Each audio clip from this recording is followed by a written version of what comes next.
रोहतक का जाट कॉलेज अखाड़ा हत्याकांड। जी हां, आपको याद होगा रोहतक का जाट कॉलेज अखाड़ा हत्याकांड, जिसके अंदर आरोपी सुखविंदर ने 5 लोगों की गोली मारकर हत्या कर दी थी। आज उसको सजा हुई है। रोहतक के जुडिशियल कॉम्प्लेक्स रोहतक न्यायिक परिसर ने कोर्ट ने उसको फांसी की सजा सुनाई है।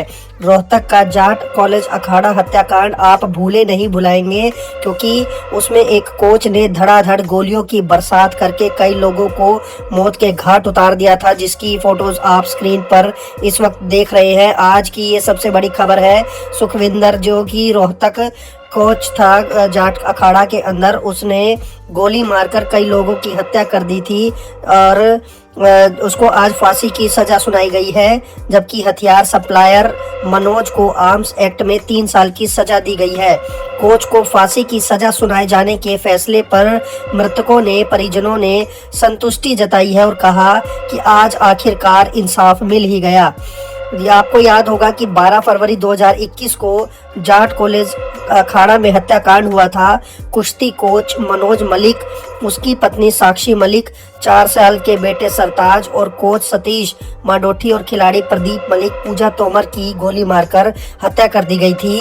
जबकि एक अन्य कोच अमरजीत को भी गोली मारी गई थी और वह घायल हो गया था। पुलिस ने हत्याकांड के मुख्य आरोपी सोनीपत के बरोदा गांव के कोच सुखविंदर मोर और एक हथियार सप्लायर यूपी के मनोज को गिरफ्तार किया था। इससे पहले 19 फरवरी को कोर्ट ने इन आरोपियों को दोषी ठहराया था, जबकि 21 फरवरी को सजा के ऊपर बहस हुई थी और बहस के बाद आज जो फैसला आया उसमें कहा गया कि सुखविंदर कोच को फांसी की सजा सुनाई जाती है। भाई मीडिया कर्मियों का सबका धन्यवाद करना चाहूँ भाई, बहुत ठीक है भाई, आँख पूछ ले और मजबूत हो जा थोड़ा। मेरा नाम विक्रम मलिक है, मैं गांव मोखरा से। मेरा जो इस जाट कॉलेज हत्याकांड में जो 6 पहलवानों की डेथ हुई थी, उसमें मेरा भाई प्रदीप मलिक मोखरा गांव से जो रेलवे में टिट्टी था। और आज एक ऐतिहासिक फैसला जो डिस्ट्रिक्ट कोर्ट रोहतक ने जो दिया है, वो एक समाज में मैसेज जाता है और आगे आने वाले भविष्य में कोई भी खिलाड़ी ऐसा काम ना करे, उसके लिए जज साहब ने बहुत अच्छा समाज में मैसेज दिया है। और मैं जज साहब का और हमारे वकील जय हुड्डा साहब का भी धन्यवाद करना चाहता हूँ साथ में, कि उन्होंने शुरू से अभी तक बहुत मेहनत की और इस केस को उसको अंजाम तक पहुंचाया, जिसमें फांसी की सजा दिलवाई है। उसके लिए उन्होंने दिन रात बहुत मेहनत की है और मैं अपने भाईचारे का और जिन्होंने हमारा साथ दिया, मैं सभी का धन्यवाद करना चाहता हूँ। मीडिया कर्मी का सबका मैं धन्यवाद करना चाहता हूँ जो जिन्होंने इस लड़ाई में हमारा साथ दिया। भाई को मिल गया इंसाफ? हाँ, हम अभी भाई को इंसाफ मिल गया, मगर उनको वापस तो ले नहीं सकते, मगर फिर भी इंसाफ मिला है। सभी परिवारों ने ये भावना जताई है कि कुछ परसेंट उन्होंने अभी इंसाफ मिला। पूरा इंसाफ जब तक उसको फांसी की सजा नहीं दी जाती, उसको फांसी पर नहीं लटकाया जाता, जब जाके पूरा इंसाफ मिलेगा। धन्यवाद। आपका नाम? मैं प्रमोद कुमार नाम है जी मेरा, और मनोज का मैं भाई हूँ छोटा। साक्षी मेरी भाभी थी और सरताज मेरा भतीजा था उसमें। परिवार को इंसाफ मिल गया? हाँ जी, आज हमें इंसाफ मिला है परिवार को और इस फैसले से हम संतुष्ट हैं। पूरे तरीके से? हाँ बिल्कुल जी। मामला क्या था? मामला ये था जी, जाट कॉलेज अखाड़े में जो हत्याकांड हुआ था 2021 में फरवरी में, तो उसमें आरोपी ने 6 खिलाड़ियों को गोली मार दी थी। उसमें कोच भी थे, खिलाड़ी भी थे और एक 2.5 साल का बच्चा भी था जो मेरा भतीजा था उसमें। और उसने एक बाहर रोड पे जाके एक अमरजीत कोच है अखाड़े में, उसको भी गोली मार दी थी। तो उसके ऊपर ये केस चला हुआ था। तो उसमें केस में कुछ तो देरी कोरोना की वजह से हो गई थी। कोरोना 1 साल तक तो उसमें सुनवाई नहीं चली, इसमें वो हो गया था।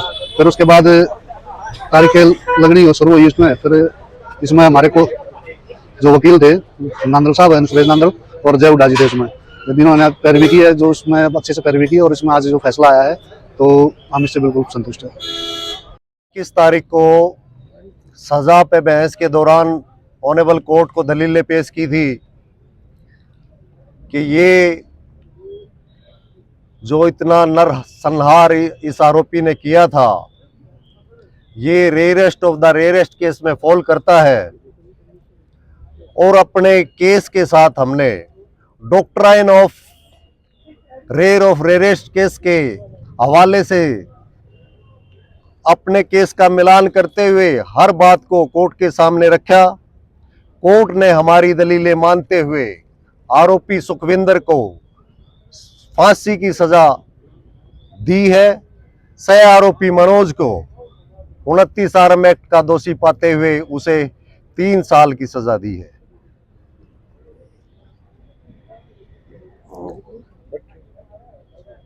21 तारीख को सजा पे बहस के दौरान ऑनेबल कोर्ट को दलीलें पेश की थी कि ये जो इतना नरसंहार इस आरोपी ने किया था, ये rarest of the rarest case में फॉल करता है। और अपने केस के साथ हमने डॉक्ट्राइन ऑफ रेयरेस्ट केस के हवाले से अपने केस का मिलान करते हुए हर बात को कोर्ट के सामने रखा। कोर्ट ने हमारी दलीलें मानते हुए आरोपी सुखविंदर को फांसी की सजा दी है। सह आरोपी मनोज को 29 आर्म एक्ट का दोषी पाते हुए उसे 3 साल की सजा दी है।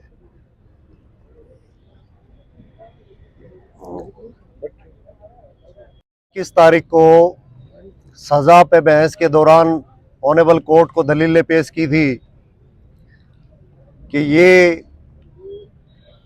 जो इतना नरसंहार इस आरोपी ने किया था, ये rarest of the rarest case में फॉल करता है। और अपने केस के साथ हमने डॉक्ट्राइन ऑफ रेयरेस्ट केस के हवाले से अपने केस का मिलान करते हुए हर बात को कोर्ट के सामने रखा। कोर्ट ने हमारी दलीलें मानते हुए आरोपी सुखविंदर को फांसी की सजा दी है। सह आरोपी मनोज को 29 आर्म एक्ट का दोषी पाते हुए उसे 3 साल की सजा दी है।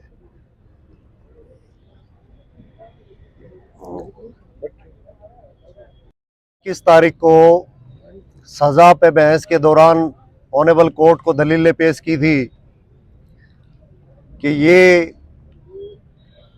जो इतना नरसंहार इस आरोपी ने किया था, ये rarest of the rarest case में फॉल करता है। और अपने केस के साथ हमने डॉक्ट्राइन ऑफ रेयरेस्ट केस के हवाले से अपने केस का मिलान करते हुए हर बात को कोर्ट के सामने रखा। कोर्ट ने हमारी दलीलें मानते हुए आरोपी सुखविंदर को फांसी की सजा दी है। सह आरोपी मनोज को 29 आर्म एक्ट का दोषी पाते हुए उसे 3 साल की सजा दी है।